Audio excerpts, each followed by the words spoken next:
Assalamualaikum warahmatullahi wabarakatuh. Waalaikumsalam warahmatullahi wabarakatuh. Alhamdulillah, wassalatu wassalamu ala Rasulillah wa ala alihi wa sahbihi wa mawalah. La haula wa la quwwata illa billah, amma ba'd. Ayyuhal hadirun, usikum wa nafsi bitaqwallah wa fazal muttaqun. Lagi dan lagi kita selaku hamba Allah Subhanahu wa taala benar-benar telah diberikan begitu banyak nikmat kepada oleh Allah Subhanahu wa taala, dan Allah berikan itu agar kita terus menyadari bahwa seorang hamba dengan Khalik itu akan terus berinteraksi selama masih hidup. Nanti hasilnya itu Bapak Ibu sekalian itu diperoleh kelak ketika kita berada di alam akhirat. Jadi alam dunia itu ibaratnya cuma penggodokan. Alam dunia itu ibaratnya cuma perjuangan. Jadi ayo mari Bapak Ibu sekalian yang dimuliakan oleh Allah Subhanahu wa taala. Kita terus berusaha, kita terus berupaya, kita terus berikhtiar. Untuk apa? Untuk memperoleh keridhaan Allah Subhanahu wa taala. Jadi lahirnya kita dari awal, ya, dari ketika kita masih bayi atau dalam kandungan, ya, yang kemarin saya sudah sampaikan bahwa ketika manusia itu, janin manusia itu berumur 120 hari atau 3-4 bulan, maka di situ diberikan roh oleh Allah. Mulailah hidup tuh Bapak Ibu sekalian. Nah, kemudian diberikan apa? Ya, Allah perintahkan kepada para malaikat tadi untuk mencatat. Yang pertama adalah rizkinya. Rizkinya siapa? Rizkinya janin tadi. Sudah diketahui nanti rizkinya seperti ini, seperti ini, seperti ini. Ya, bagaimana cara memperolehnya? Dan ini penting sekali Bapak Ibu sekalian. Rizki itu, ya, yang akan dimintai, dipertanyakan oleh malaikat Munkar dan Nakir, ya. Jadi belum lurus kaki seorang hamba umat Rasulullah Sallallahu Alaihi Wasallam, seorang manusia, sebelum ditanyakan 4 hal. Yang salah satunya adalah rizkinya. Cara mendapatkannya bagaimana, gitu ya. Cara mendapatkan rezekinya bagaimana. Kemudian yang kedua, digunakan untuk apa? Ini pertanggungjawaban. Tapi justru orang menginginkan ini, ya. Semua manusia menginginkan apa? Menginginkan yang rezeki ini. Karena seolah-olah hidup itu ya materi, hidup itu seolah-olah uang, hidup itu seolah-olah harta, hidup itu seolah-olah kekayaan.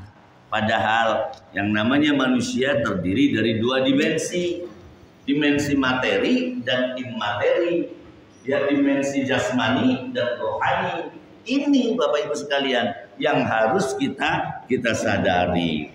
Makanan jasmani ya berupa materi, berupa makanan-makanan yang kita makan setiap hari. Bagaimana cara memperolehnya? Dipertanggungjawabkan semua. Oleh karena itu alhamdulillah Bapak Ibu sekalian, kalau terus setiap saat, setiap pagi, setiap sore, setiap malam, setiap sore, kita selalu mendengarkan kajian-kajian agama, kita selalu mendengarkan pengajian-pengajian, kita selalu mendengarkan dakwah-dakwah, itu hati kita akan terus lurus, hati kita akan terus hidup, hati kita akan terus iman kepada Allah Subhanahu wa taala. Yang salah satunya begitu, berat dan berat sekali. Perasaannya tuh untuk ikutnya tuh berat, karena ini bagian daripada tantangan yang memang harus kita akui, bahwa baik tantangan dari diri kita sendiri, malas, ya, misalnya gitu, ngerasa beli yang mangkat sholat, beli yang berjamaah, beli yang duduk suwe-suwe, beli yang dzikir, itu bagian daripada apa? Internal kita. Ditambah faktor eksternal, saya berkali-kali ini faktor eksternal ini sangat menentukan Bapak Ibu sekalian, ya. Yang menjadikan kita jadi akhirnya malas itu mungkin gara-gara, salah satu ada sebuah hadis, ya, saya lupa sekali, kalimatnya. Tetapi yang jelas, kenapa manusia itu bangun pagi sulit sekali untuk melaksanakan sholat subuh? Kenapa manusia itu tidak mau berlama-lama? Orang mukmin tidak mau berlama-lama ketika zikir. Ketika zikir tuh malasnya bukan main. Ya. Kenapa tidak mau berlama-lama itu? Karena itu dikencingi. Kita dikencingi oleh iblis, oleh setan. Sehingga kita malas semuanya, malas. Kemudian diselimuti dengan apa? Dengan kulit babi. Na'udzubillah. Berbagai macam itu, ya, yang menunjukkan adanya ketidaksukaan, ya, setan dan iblis, ya. Inna syaitana 'alal insani aduwwum mubin, ini jelas-jelas sekali itu. Sesungguhnya setan bagi manusia itu adalah musuh yang nyata, jelas sekali itu musuh yang nyata, tetapi kita kadang-kadang tidak menyadari itu. Jadi kita mulai dari diri kita. Ayo bareng-bareng Bapak Ibu sekalian. Dari diri kita, dari hal yang kecil, dan saat ini kita mulai. Untuk apa? Melakukan perubahan dalam bahasa Gen Z-nya itu apa? Move on, hijrah, berubah. Dulu yang malas sekali, ayo kita sekarang bagaimana? Dulu yang pelit sekali, ayo bagaimana kira-kira untuk bisa berbagi? Dulu yang jarang sekali senyum, jarang, malas sekali untuk senyum dengan orang lain, ayo dipaksa untuk bagaimana senyum. Karena modal-modal itu yang bisa menjadikan diri kita menjadi hamba-hamba yang saleh, hamba-hamba yang sangat selalu berusaha untuk bersyukur, dan konsekuensinya insya Allah akan menjadi hamba-hamba yang beruntung. Jadi ini Bapak Ibu sekalian tahap-tahapnya, langkah-langkahnya yang harus kita akui bahwa semua itu adalah butuh proses, butuh perjuangan, butuh kemauan yang keras. Jadi kalau itu bisa dilaksanakan Bapak Ibu, insya Allah kita akan rasakan lezatnya kehidupan di dunia. Walaupun menurut sebagian orang, aduh sengsara sekali hidup di dunia itu, beledak pisan, mengkelakkan, ya, karena mereka tidak mengetahui betul bagaimana konsekuensi hidup di dunia itu. Ya, sekali lagi, hidup di dunia itu ibarat kita menanam. Tugas kita hanya menanam di dunia itu, menanam sebanyak-banyaknya. Ya, apa? Kebaikan. Ya, berbuat kebaikan, bersedekah, silaturahim, apa saja pokoknya. Membantu orang, menolong, bahkan cabang iman, ya, cabang iman yang paling rendah itu, ya, itu ketika ada kulit pisang enggak, ya, kulit pisang di jalan itu tergerak hatinya untuk diambil, dibuang di tempat sampah.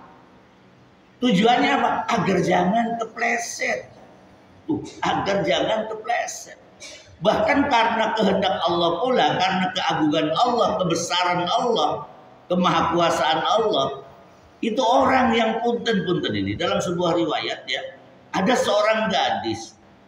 Nah, dia sudah berbuat melacur berapa lama, profesinya sudah menjadi pelacur. Ini kan secara hakikat ini orang ini sudah jelas itu calon penghuni neraka. Tetapi ketika dia mau membantu, ketika dia peduli terhadap sesama makhluk, bahkan bukan sesama manusia, sesama makhluk, melihat ada seekor anjing. Anjing dalam kacamata Islam kan najis. Tetapi apa, Pak Bu? Anjing itu lagi kehausan, anjing itu kelaparan, anjing itu butuh perhatian, anjing itu butuh bantuan, pertolongan. Itu hanya dengan mengambil dari sepatunya si pelacur